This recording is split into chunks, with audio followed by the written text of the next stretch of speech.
Bisa nggak? Sangat bisa. Cuman perbedaannya jangan sampai kamar kalian tuh samping-sampingan sama kamar pasien misalkan. Jadi mobilisasinya nanti akan terganggu. Oke. Terus kedua, kalau bisa ya ketika kalian praktik boleh gitu kan satu lantai ya, tapi biasakan usahakan beda gedung, beda bangunan. Contohnya, ruang tamu kalian ini dipakai praktek. Ya, tapi ada ruang belakang ya yang itu privacy. Ya, ruang belakang itu seperti kamar misalkan ya, terhalang oleh satu pintu, misalkan ada bangunan lagi di belakang, nah itu bisa bikin praktek. Jadi praktek fokus di depan, kalian tempat tinggal di belakang. Tapi memang yang paling proper ya, yang paling nyaman adalah dua lantai. Di lantai satu kalian praktek, ya kalian hidup di lantai dua. Ya, contohnya tempat masuk pasien itu lewat pintu depan, nah tempat masuk keluarga lewat garasi. Nah ya, nah itu lebih lebih proper ya. Idealnya lebih seperti itu. Jangan dibalik. Pasien di lantai dua ya, atau praktek, kasihan pasien-pasien yang nggak bisa naik tangga. Ya, pos-pos ACL atau ada yang OANI, nah itu kasihan untuk naik tangga. Ya, itu harus diperhatikan. Oke, next dapat berupa rumah tinggal, bagian dari rumah, bagian dari kantor, tempat kerja, mall, atau bagian dari gedung apartemen. Nah, fisioterapi nggak hanya praktek di rumah tinggal. Oke. Atau di bagian dari rumah seperti yang saya jelaskan tadi, bagian depan, bagian belakang. Tapi bisa juga praktek di kantor, ya tempat kerja ya, di mall juga bisa. Karena di daerah Jakarta udah banyak praktek fisioterapi di ruko-ruko mall atau di dalam mall, itu udah banyak. Ya, mungkin di Jogja saya belum pernah lihat. Ya, jadi saya belum pernah lihat di Jogja. Oke, di gedung apartemen. Nah, ya di apartemen pun sama. Nanti kalian ketika profesi ya, kalian akan dapat fase sport, yaitu di daerah Tangerang yang namanya Ara Fisioterapi. Nah, itu sport ya, klinik sport fisio ya kan. Nah, itu berpraktek di apartemen ya, berpraktek di apartemen. Oke. Jadi berpraktek di apartemen di lantai bawah gitu kan. Nah, itu juga bisa dijadikan tempat praktek. Oke. Terus ada rumah, toko, ya rumah susun, ya sarana olahraga di gym, ya di tempat gym pun ada beberapa yang sudah kerjasama sama fisioterapi. Di sekolah ya, sekolah ABK atau panti ya. Sekolah contohnya ya universitas ya, contohnya Unisa ya. Itu berpraktek ya. Unisa itu ada praktek fisioterapinya di kampus ya. Nah itu contoh tempat praktek ya. Terus memungkinkan akses untuk masyarakat dengan disabilitas ya. Ya balik lagi seperti yang kita jelaskan tadi, jangan sampai lantai 2 dibikin tapi nggak ada akses ke lantai 2-nya. Bagaimana kursi roda bisa naik ke lantai 2? Apabila pakai lantai 2-nya itu melalui tangga. Itu nggak akan bisa. Ya. Itu tidak ramah disabilitas.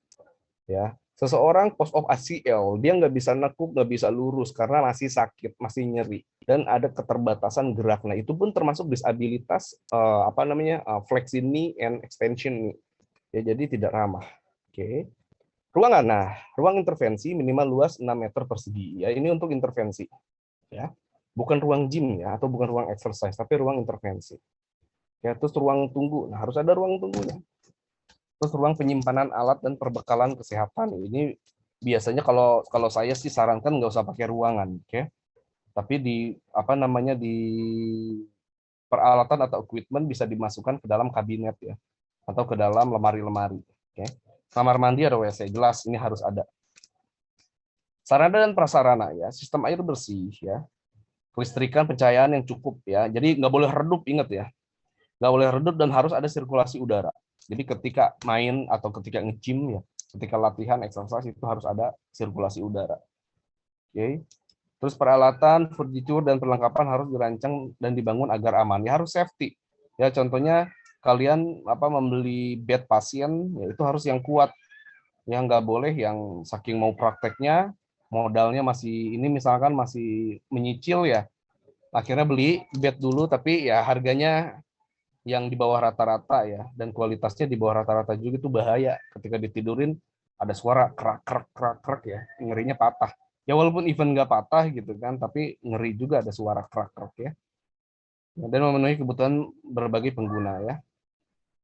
Furnitur ya perlengkapan dan peralatan dirancang dan dibangun dengan memperhatikan aspek keamanan ergonomis terkesehatan keselamatan kerja ya ketika kalian awal pertama kali praktek yang menjadi seorang fisioterapis, kalian duduk di bangku administrasi, ya bangkunya ini harus ergonomis ya, jangan sampai tinggi sebelah ya, atau bangkunya disandarin terus ngeri akan jatuh dan lain-lain. Nah, itu harus diperhatikan. Ya, jangan sampai seperti itu. Oke.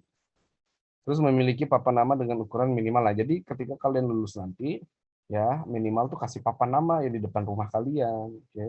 Atau di apa namanya di dekat samping gang lah dan lain-lain.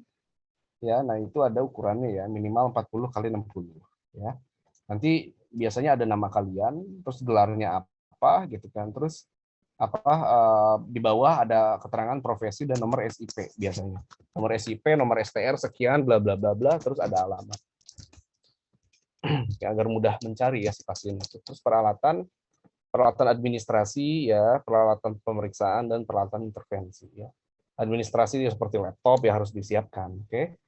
Kertas-kertas dan lain-lain ya, pulpen ya, peralatan pemeriksaan ya seperti goniometer ya, terus seperti apa tensi yang paling umum dan lain-lain, oke?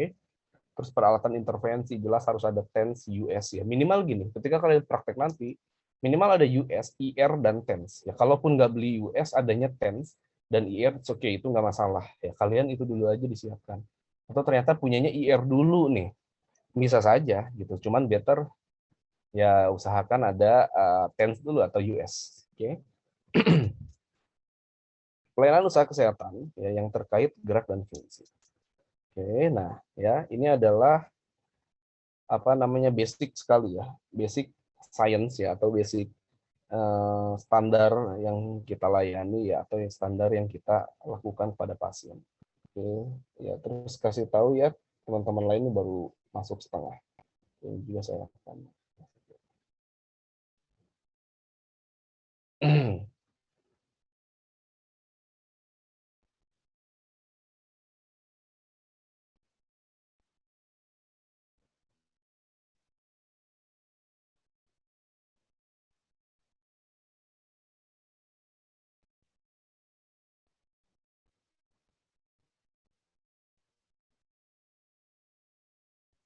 Oke, lanjut ya. Peralatan administratif tadi sudah. Nah, pelayanan usaha kesehatan jelas ya. Kita adalah bergerak di promotif, preventif, kuratif, rehabilitatif. Oke.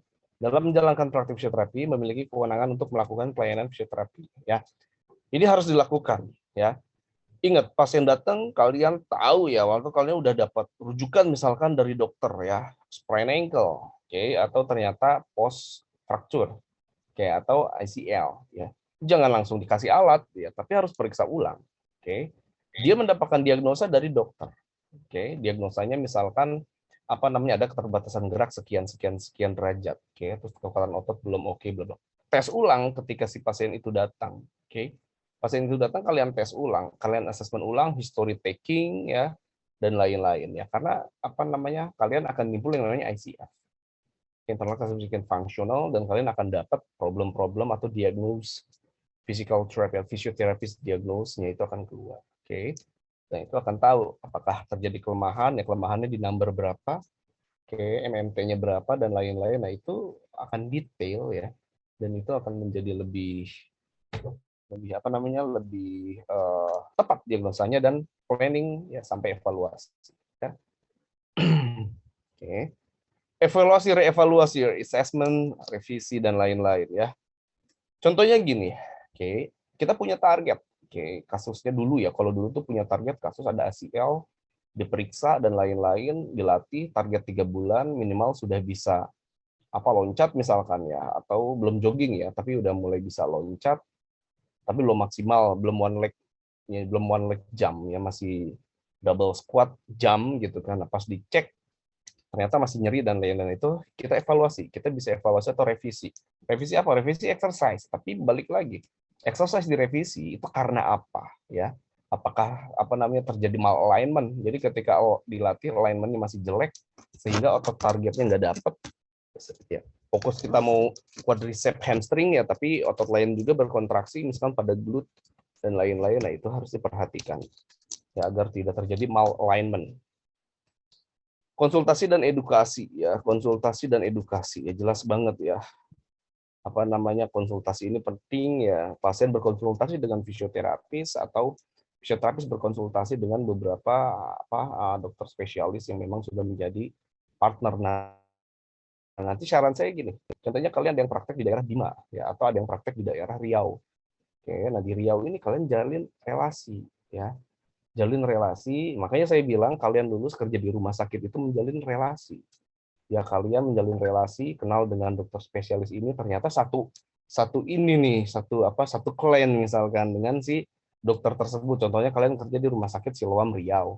Kalian sudah 3 tahun kerja, akhirnya kalian keluar misalkan dari rumah sakit, nabung, praktek mandiri, kalian kerjasama sama dokter ortoped, bilang bahwa saya sudah buka klinik, jadi kalau nanti ada pasien post operasi CL itu bisa direkomendasikan ke klinik saya, clear, pasien kalian akan rame gitu. Serius, pasien kalian akan rame. Nah, makanya koneksi ini penting banget, ya, koneksi ini penting banget ya, karena sekarang banyak juga teman-teman fisioterapis ya yang lulus buka praktek klinik dan itu udah kenal beberapa dokter, alhasil bikin kerjasama, jadi si dokter pasti akan ngirim pasien ke kita. Kita pun ketika ada pasien fracture ternyata wah udah dikirim lagi ke dokter. Oke, seperti itu contohnya. Pelayanan untuk mengoptimalkan kualitas hidup. Oke, jelas ya. Lakukan sesuai dengan kewenangan, jelas kewenangan kita sudah jelas ya, ketika ada pasien yang memang di luar kewenangan kita ya maka harus kita rujuk ke yang lebih ahli. Contohnya misalkan fraktur ya. Contohnya misalkan fraktur ada patah secara direct, datang ke fisio dicek ternyata benar ya. Ada patah ya, retakan dan lain itu, kirim dulu ke dokter spesialis ya, baru setelah itu kirim lagi ke fisio. Oke, melakukan dan menerima rujukan berdasarkan kekhususannya, barusan kita sudah bahas ya. Sumber daya manusia dan sistem organisasi. Oke.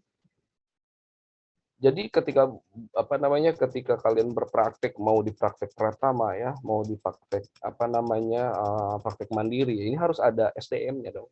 Praktek mandiri harus ada SDM-nya, fisioterapi sesuai dengan kualifikasi pendidikan. Ya, terus memiliki SIP.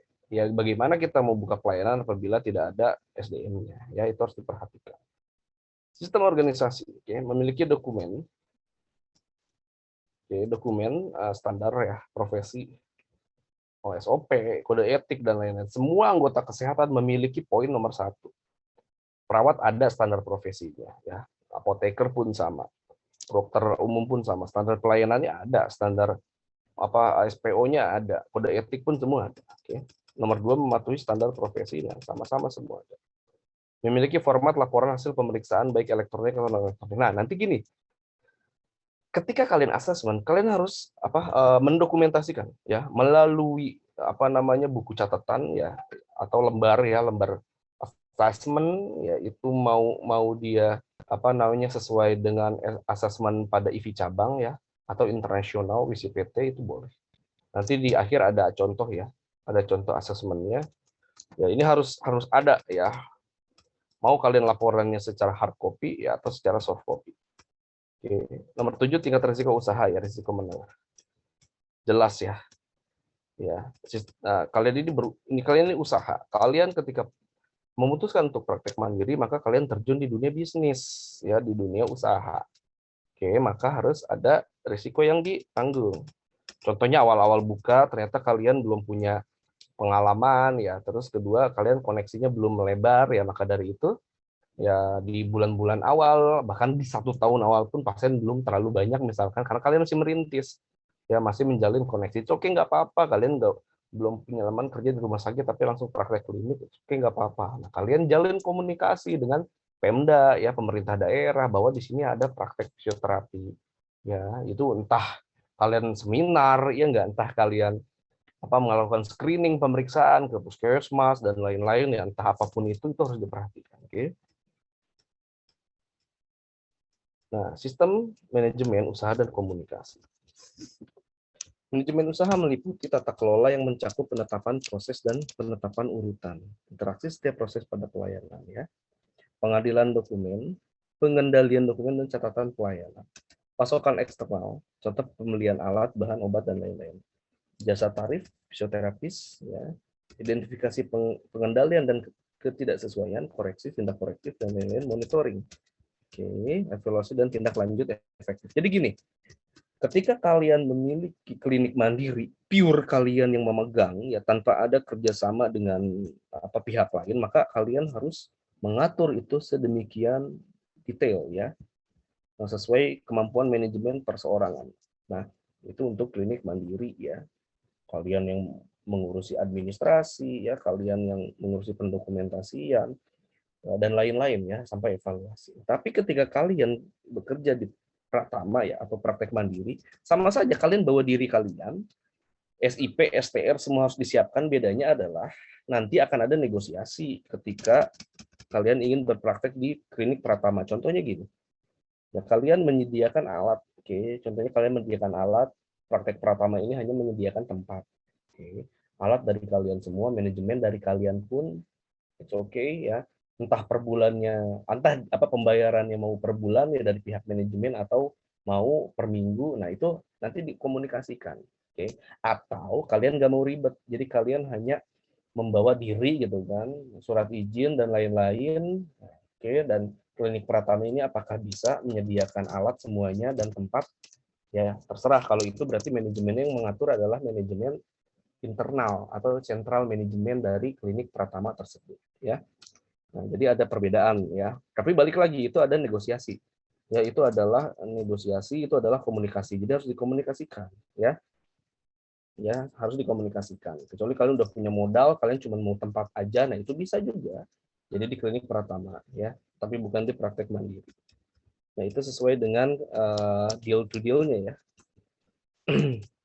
Nah, monitoring, evaluasi, dan tindak lanjut yang efektif dan terdokumentasi. Ada audit internal, eksternal. Ya, ini biasanya nih kalau misalnya ada klinik baru gitu kan, apalagi kalian sudah berurusan dengan Pemda, kecamatan ya, Pemda sekitar ya, atau kecamatan terkait, itu akan ada apa dari Dinkes, biasanya Dinas Kesehatan akan apa audit ya, akan mengaudit ke klinik ya. Biasanya setahun sekali atau 2 kali gitu, saya lupa. Bisa 6 bulan sekali gitu kan, atau setahun 2 kali ya. Ya, komunikasi, memastikan bahwa proses komunikasi tepat dibangun antar fisioterapis dan para pemangku kepentingan, dan komunikasi tersebut berkait dengan efektivitas proses pemeriksaan. Oke. Jadi intinya gini, ketika kalian ada pasien ya, biasakan kalian menjelaskan kondisi secara utuh, secara maksimum itu seperti apa, jujur ya, jangan ada yang ditutup-tutupi ke pasien. Oke. Nah, atau misalkan ketika kalian berpraktik pun sama ya, kalian harus bilang ke apa nih, ke instansi terkait, contohnya perizinan ke pemerintah daerah bahwa nanti pelayanannya seperti ini. Kita ada alat ini untuk ke sana, atau kasusnya adalah ini yang tangani. Ya, itu harus lancar komunikasi. Oke. Penilaian kesesuaian dan pengawasan usaha. Oke. Penilaian kesesuaian ya dimaksudkan untuk mengeluarkan izin praktek mandiri fisioterapi ya. Penilaian kesesuaian meliputi penilaian kesesuaian persyaratan umum yang tadi sudah kita bahas ya, ada syarat-syaratnya harus terpenuhi dulu. Oke, terus penilaian kesesuaian kewajiban, ada sarananya, prasarana, organisasi dan lain-lain. Penilaian kesesuaian dilakukan oleh pemerintah daerah. Nah ya, oleh Pemda ya. Siapa sih pemerintah daerah? Itu bisa dari apa, kantor kecamatan misalkan, kantor kota atau kantor bupati atau Dinkes ya, atau IV cabang ya, itu masuknya ke pemerintah daerah ya, dengan melibatkan organisasi profesi. Itu harus ya. Mekanisme penilaian kesesuaian dilakukan dengan cara pengecekan administratif, pengecekan lapangan ya, biasanya itu yang akan dicek oleh dinas-dinas terkait, itu dinas kesehatan. Oke, pemeriksaannya ada dari sistem administrasi elektronik dan lain-lain, atau pemeriksaan lapangan dilakukan melalui kunjungan, verifikasi lapangan atau visitasi ya. Jadi seperti akreditasi lah ya. Oke. Pengawasan usaha ya, pengawasan dimaksud untuk review atau penyelenggara operasional ya. Biasanya meliputi review persyaratan ya. Nah, ntar dilihat ya pengawasan usahanya ada persyaratan umum nggak, nah udah terpenuhi nggak tadi ya persyaratan umumnya, persyaratan khususnya udah ada belum. Nah itu nanti kalau belum ada bisa didiskusikan secara verbal ya. Review kewajiban, ada sarana, prasarana, struktur organisasi, ini yang tadi ya, sistem manajemen usaha itu harus jelas ya. Jadi sistem manajemen dan usahanya harus jelas. Ini ke arah mana usahanya ya. Terus apakah ada sistem penggajian ya, atau ada sistem per presentase pasien. Jadi nanti akan ada gini ya, di klinik mandiri itu akan ada sistem penggajian per bulan ya, atau kalau misalkan kliniknya masih merintis, biasanya nggak ada jarang ya, maksudnya ada tapi nggak banyak ya klinik yang menggaji per bulan, biasanya presentase ya. Contohnya satu pasien diberikan persentase berapa persen dari penghasilan atau dari pembayaran pasien pertama, ya. Itu menjadi pertimbangan juga. Pengawasan dapat dilakukan bersama dengan organisasi profesi, ya. Tetap diawasi, ya. Nah, pengawasan dilakukan sebanyak 2 kali dalam setahun. Nah, ini ya yang tadi kita bahas, secara berkala ya, maksimal sebanyak 2 kali per tahun, bisa 6 bulan sekali. Oke. Sanksi ya. Sanksi diberikan apabila dalam pengawasan teman tidak sesuai penyelenggaraan. Ya, contohnya izinnya ya, contohnya gini, kalian sudah buka praktek tapi SIP-nya masih proses atau STR-nya masih proses. Nah, itu dikomunikasikan saja. Ya, nanti bilang bahwa sedang dalam proses pembuatan, ya, mungkin sebulan 2 bulan lagi selesai. Oke, nggak masalah. Ya, itu harus dikomunikasikan dengan IV cabang ya. Nah, ya, sanksi ya diberikan teguran lisan ya tertulis atau penutupan tempat praktik ya. Contohnya kalau misalnya sudah menyalahgunakan kasus ya. Jadi ini bisa, contohnya kemarin tuh ada di daerah Jogja, ya kan, fisioterapis praktek ada di suatu kota di Jogja, kecamatan ya, saya nggak nyebutin namanya. Sebetulnya prakteknya udah nggak ada. Jadi si fisioterapisnya udah pindah kerja ya, tapi di pelangnya masih ada gitu loh, fisioterapis praktek jam sekian. Ya, itu praktek pertama kalau nggak salah bersama dengan ini lain ya, dengan praktisi lain. Ketika datang ke sana ternyata udah nutup visionya. Nah, ini harus segera ditutup gitu loh. Dalam artian pelayanannya udah ditutup tapi masih ada informasinya. Jadi tutupnya harus total. Ya, tutupnya harus total. Sanksi teguran lisan, ya peringatan tertulis dan lain-lain. Oke, jika pelaku tetap melakukan organisasi profesional, sanksi pencabutan juga akan diberikan sanksi pidana sesuai undang-undang yang berlaku. Jadi balik lagi ke undang-undang yang tadi, ya Permenkes nomor sekian. Ya. Kalau tidak kebal gitu ya, kalau tidak dilakukan juga syarat-syarat yang dipenuhi ya maka nggak akan disesuaikan dengan undang-undang yang berlaku yang sanksi pidana. Jika pelaku usaha ingin menyelenggarakan praktik mandiri terapi setelah izin dicabut, maka harus mengajukan izin baru ya. Jadi setelah selesai dicabut, perizinan baru lagi. Boleh ya, tetap boleh mau di daerah manapun, tapi harus pengajuan baru lagi. Oke, ya.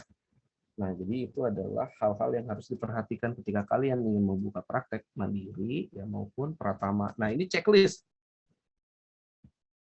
Ya, checklist persyaratan izin praktek fisioterapi. Nah, ini nanti saya udah share tadi ya, nanti kalian pelajari aja. Kalian lihat ya tata cara perizinannya seperti ini ya. Ketika kalian nanti akan ingin praktek. Nah, ini formulir diambil dari PMK 65 ya. Mungkin nanti download aja kan. Nah, ini formulir 1. Ini contoh formulir assessment pasien klien fisioterapi. Ini bisa diterapkan di klinik ya. Dan bisa diterapkan juga di rumah sakit. Nah, dulu saya pakai ini di rumah sakit. Nah, tapi sekarang klinik saya menggunakan pemeriksaan yang sama ya. Jadi ini standarnya, kalian bisa lihat.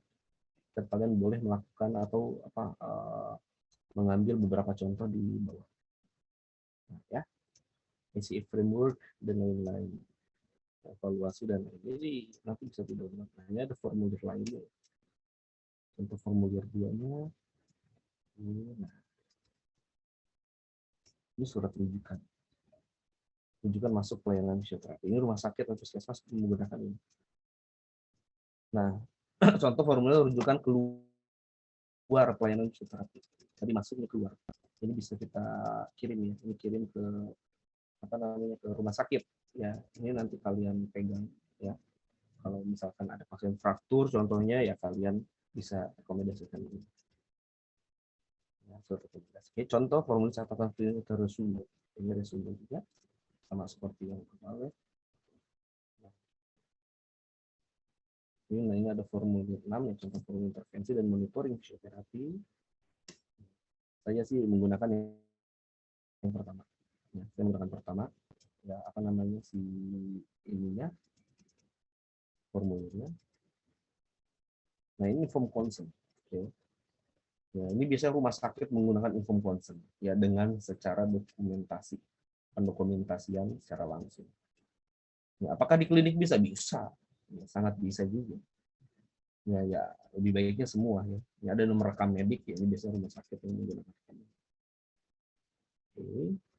Nah, ya, oke, sip. Nah, seperti itu. Jadi ada 8 formulir ya, 8 form. Itu bisa kalian pelajari ya. Bisa kalian download juga. Nanti ketika kalian buka praktek ini bisa digunakan atau dipakai. Ya. Oke, ada pertanyaan?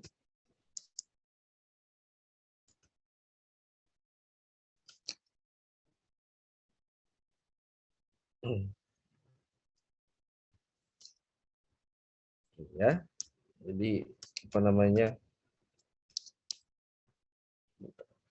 Ya. Ya, jadi skill lab apa namanya di yang sekarang ya dengan saya skill lab 3 ini ya kita nggak bisa langsung ketemu ya karena posisi saya udah ada di Jakarta. Oke. Dan kita langsung saja semua satu kelas gitu satu angkatan ya masuk untuk membahas tentang skill lab ini ya. Jadi nanti tinggal si presensinya saja ya. Ya, nanti tinggal presensinya saja ya diatur lagi waktunya bagi yang belum dapat atau belum ketemu waktu yang pas. Kalian di apa kalender akademik kapan UASnya?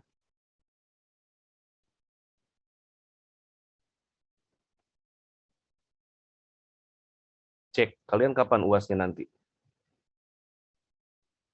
Setelah, kalau di kalender terbaru, Pak, itu Tanggalnya kapan? setelah tanggal 15 Juli, Pak. 15 Juli ya. Pertengahan ya berarti ya? Iya, Pak. Oke. Kalian udah mulai praktek? Dosen-dosen udah ada yang ini, udah ada yang praktek? Belum semua? Belum sih, Pak. Oke, kalau sama saya kan udah mulai praktek di sport kan? Oh iya, udah ada yang belum, tapi ada yang Oh udah, iya Pak. ya, ada yang udah, ada yang belum berarti ya. Oke. Oke ya. Jadi ya jadi skill lab sudah selesai ya, skill lab 3 ya dengan saya SL3. Ya nanti tinggal praktikumnya aja ya nanti saya kabari lah untuk mekanisme praktiknya seperti apa ya untuk skill lab 3 dan skill lab yang lain. Ini. Ada pertanyaan atau tidak? Dari saya belum ada, Pak. Oke. Dari saya belum, Pak. Ya, oke kalau belum ada pertanyaan ya terkait dengan materi atau teori sudah saya kirim, nanti kalian baca-baca, kalian pelajari aja ya. Intinya gini, nanti kalian download ya PMK ya. Permenkes nomor 80 ya tahun 2015 ya dan Permenkes 65 tahun 2013. Nah, itu adalah isi tentang standar pelayanan fisioterapi ya dan perizinan praktek fisioterapi ya. Untuk memperkuat teori kalian tentang standar pelayanan di situ ya pedomannya. Ya, nggak hanya Permenkes 65 dan 80 ya, setiap anggota profesi atau setiap anggota kesehatan memiliki standar kompetensinya masing-masing atau pedoman Permenkesnya masing-masing. Ya, jadi itu saja ya informasi dari saya. Oke, berarti nanti gini ya, skill lab udah semua berarti ya?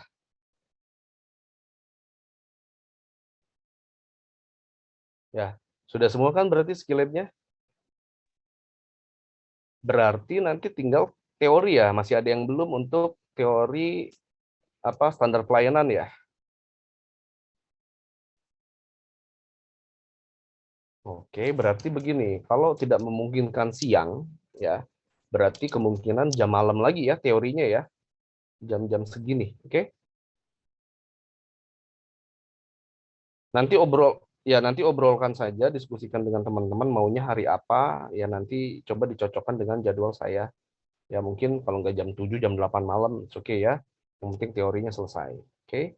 Mau dia teori mau teori nanti di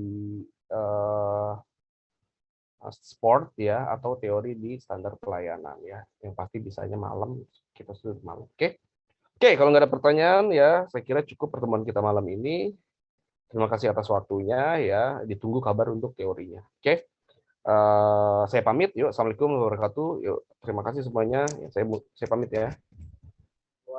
Ya, Pak. Waalaikumsalam warahmatullahi wabarakatuh. Terima kasih, Pak. Terima kasih.